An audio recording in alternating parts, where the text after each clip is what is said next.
Ok les gars, la barbe est trop longue, ça y est, j'ai compris. Vous avez été plein à me le dire dans les commentaires.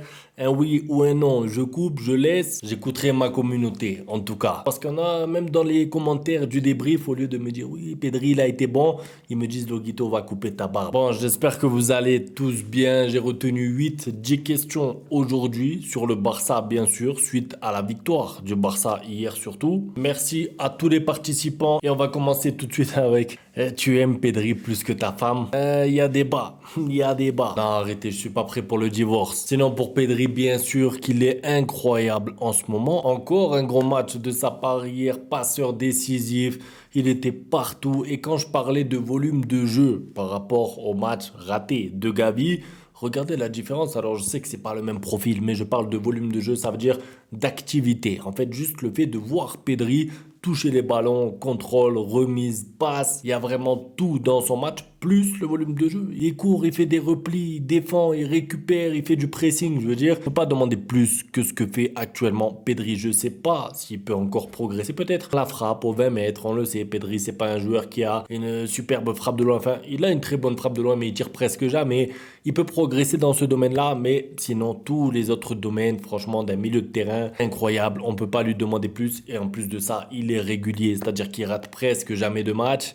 Et le fait de pouvoir faire comme ça 3, 4 bons matchs d'affilée fait que le Barça a une sérénité au milieu de terrain. C'est fort. Tu ne trouves pas Araujo ne peut pas jouer dans cette équipe actuelle? Si la vérité c'est que Araujo, bon moi je l'avais dit, je l'avais prédit et pas que moi, un petit peu tout le monde parce que c'était évident, parce qu'on connaît les qualités de Araujo. Quand on a vu Hansi Flick jouer comme ça avec le piège du hors-jeu et qu'on sait que Araujo pour le placement, pour l'anticipation, c'est un peu limité, pour pas dire moyen, pour pas dire mauvais. On savait que ça allait être un peu compliqué pour lui pour s'imposer justement dans le Barça de Flick. Maintenant, Araujo est quand même, j'ai envie de dire, un jeune défenseur central. Pourquoi? Parce que quand vous voyez la saison actuellement de Inigo Martinez, je pense que Araujo d'ici 2 ans, d'ici 3 ans, s'il reste au Barça, et ça c'est un détail aussi important, s'il reste au Barça, il peut encore progresser dans tout ce qui est intelligence parce que les qualités physiques, il les a. Maintenant, le problème avec Araujo, et je vais me projeter un peu plus loin, c'est que peut-être que plus tard, il progressera en placement, en anticipation, mais il perdra du physique, de la vitesse, ce qui fait sa force actuellement. Donc en fait, je pense qu'il sera jamais un joueur parfait. Je pense qu'il sera jamais un défenseur central parfait. Quand il va gagner en qualité, il perdra en d'autres, je pense. Lamine Yamal en rajoute trop. Alors vous avez été plein à me faire cette remarque et vous savez quoi? Peut-être que c'est la première fois que je vais dire oui. Peut-être que c'est la première fois que je vais dire là hier. Il a un peu exagéré parce que quand tu n'es pas dans un grand soir, quand tu n'arrives pas à faire tes dribbles, quand tu n'arrives pas à faire des actions incroyables, reviens à la base. Reviens à la base, joue simple, contrôle passe, remets-toi en confiance petit à petit, attends le bon moment pour avoir un contre un. Et là, j'ai l'impression qu'il a forcé un petit peu son jeu. C'est la réalité. Maintenant, encore une fois, je reviens sur ça pour le défendre, mais 17 ans, je peux pas lui demander, moi, d'être régulier, de marquer des buts incroyables, de dribbler des défenseurs du Real, de dribbler des défenseurs du Bayern. Et en plus de ça, de jamais se tromper. Là, pour moi, c'était un match raté concernant Lamine Yamal. Alors, c'est pas le premier, ce sera pas le dernier, mais il faut bien comprendre qu'il a 17 ans et que plus le temps va avancer, plus il va apprendre à éviter ce genre de match, c'est-à-dire quand ça va pas, quand il a du mal en 1 contre 1, il va se remettre à jouer plus simple, contrôle, passe, tentative de centre, etc. Notre gardien de plus en plus rassurant, tu trouves pas? Si, complètement. J'aime beaucoup Chesney, le Chesney actuel. Il a fait des parades salvatrices, même sa sortie, à un moment, on pensait qu'il y avait penalty, sa sortie, elle est parfaite. Je veux dire, le match de Chesney, c'est un 9 sur 10. J'ai pas fait la vidéo note aux joueurs d'ailleurs. Ça fait longtemps que j'ai pas fait cette vidéo-là où je notais les joueurs de 1 à 10. Bon, je reprendrai peut-être pour la semaine prochaine, mais en tout cas, Chesney, j'aime beaucoup parce qu'il a aucun défaut qu'à Peña. C'est-à-dire que tout ce qui est sur sa ligne, c'est parfait. Et si en plus de ça, il fait pas d'erreur sur les sorties, on tient là le gardien, je veux pas dire parfait, mais en tout cas idéal pour la fin de la saison, voire la saison prochaine, selon l'état de santé de Ter Stegen. On ne parle pas assez du travail de Hansi Flick. Ben, moi, j'en ai parlé en tout cas hier, dans le débrief. Ça veut dire que le coaching gagnant, les changements sont bons, la gestion des joueurs est parfaite, il arrive à faire comprendre à Ferran Torres qu'il est remplaçant, il arrive à faire comprendre à Fermin Lopez qu'il est remplaçant, mais il lui donne du temps de jeu rapidement. Il arrive à faire des changements tôt, comme la sortie de Gavi. sans vexer les joueurs, parce que j'ai regardé l'interview de Gavi après le match. J'ai vu en lui un comportement parfait, c'est-à-dire qu'il n'était pas frustré d'avoir raté son match, de sortir à la mi-temps. Non, c'est tout pour le collectif. Et ça, c'est l'honneur de Hansi Flick qui arrive à faire de la cohésion d'équipe. Le groupe travaille bien, ils viennent à l'entraînement même pendant les jours de repos, c'est parfait pour l'instant. Plus ce qui me fait plaisir, c'est qu'il y a un trophée déjà. Ça veut dire qu'ils ont déjà gagné la Super Coupe. Alors ça suffira pas, bien sûr, pour dire que c'est une saison réussie si jamais le Barça ne gagne plus de trophées. Mais là où je veux en venir, c'est qu'on peut pas dire oui, le Barça tourne bien, mais il y a rien, il n'y a pas de résultat, il n'y a pas de rien. Non, il y a le Classico, il y a le Bayern, il y a la deuxième place en Ligue des Champions, il y a la Super Coupe d'Espagne gagnée. Hansi Flick, pour l'instant, c'est parfait. Depuis la finale de la Super Coupe, j'ai confiance en l'équipe, même à 10 contre 11. Bon, après, il faut dire aussi, c'est que contre le Real, quand tu prends le carton rouge, tu mènes de 3 ou de 4 buts. Et là, contre Séville, tu mènes déjà de 2 buts, il reste 30 minutes. Donc, gérer des matchs dans des conditions comme ça, c'est sûr que c'est pas pareil que comme contre Monaco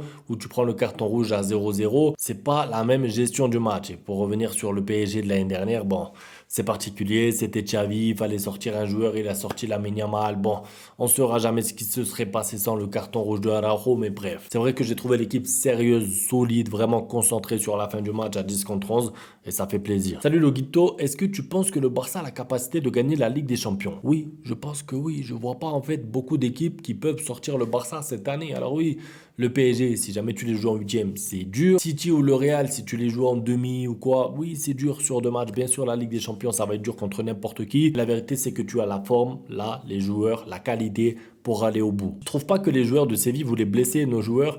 J'ai remarqué ça, hein, de l'agressivité un peu méchante, surtout sur la fin, mais j'ai envie de te dire, quand tu n'arrives pas à attraper des joueurs, quand tu perds, quand tu es mené 3-1, 4-1 alors que tu es à 11 contre 10, au bout d'un moment, c'est humain. Pour ceux qui ont joué au foot, vous le savez, tu es frustré, tu mets des coups, tu fais des fautes parce que voilà quoi, il y a beaucoup d'enjeux, il y a de la tension. Moi, je ne veux pas dire que je les comprends, mais je préfère une équipe comme Séville qui essaye de jouer et qui, quand elle perd 3-1 ou 4-1, elle met des coups, plutôt que les équipes qui, comme Retafe ou l'Espagnol Barcelone, mettent des coups à la 0 minute ou à la deuxième minute quand il y a 0-0 et qui en plus ne prennent pas de carton jaune. Voilà. On va dire qu'on peut les comprendre, ils perdent 4-1 à domicile, ils ont les nerfs. Le banc monte en puissance, non? Clairement, et je vous avais dit que le banc allait avoir un rôle majeur dans cette saison parce qu'on ne fait jamais une saison avec 10-11 joueurs. C'est impossible. Vous avez besoin d'un Fermin Lopez qui rentre, qui retourne le match. Vous avez besoin d'un Dani Olmo aussi en début de saison qui rentre pareil, je crois que c'était contre Las Palmas, c'est ça, qui retourne le match. Vous avez besoin d'un Ferran Torres qui joue à la place de Lewandowski qui vous qualifie pour la demi-finale de coupe. Vous avez besoin de tous ces petits détails-là. Bon, vous avez besoin peut-être d'Ansu Fati, mais malheureusement, il joue pas. Le banc est important dans les grands clubs si vous voulez jouer toutes les compétitions. Tout simplement, si vous voulez dire on joue juste la Liga, vous pouvez jouer avec 10-11 joueurs, mais si vous voulez jouer sur 3-4 tableaux, vous avez besoin de 14, de 16 joueurs. Est-ce que Gavi a sa place dans le 11 si tout le monde est présent? Il commence à enchaîner les mauvais matchs. Écoute, je suis d'accord avec toi. Moi, je pense qu'il n'a pas sa place dans le 11 actuellement. Maintenant, ne pas avoir sa place ne veut pas dire qu'il est nul, ne veut pas dire qu'il est finito et ne veut pas dire que je ne crois pas en lui. Ce que je veux dire, c'est que si demain il y a un classico, je ne mets pas Gavi titulaire. Si on marche par la méritocratie, si on marche par la forme du moment, Gavi n'est pas titulaire. Mais est-ce que c'est grave? Non. Qu'il aille un peu sur le banc. Casado, c'est pareil, il n'est pas dans une grande forme, mais c'est pas grave. Vous pouvez compenser avec Pedri, vous pouvez compenser avec De Jong.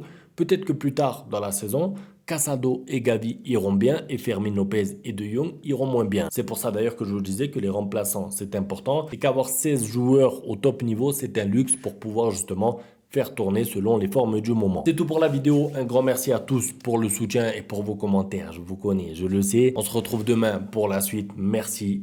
Ciao.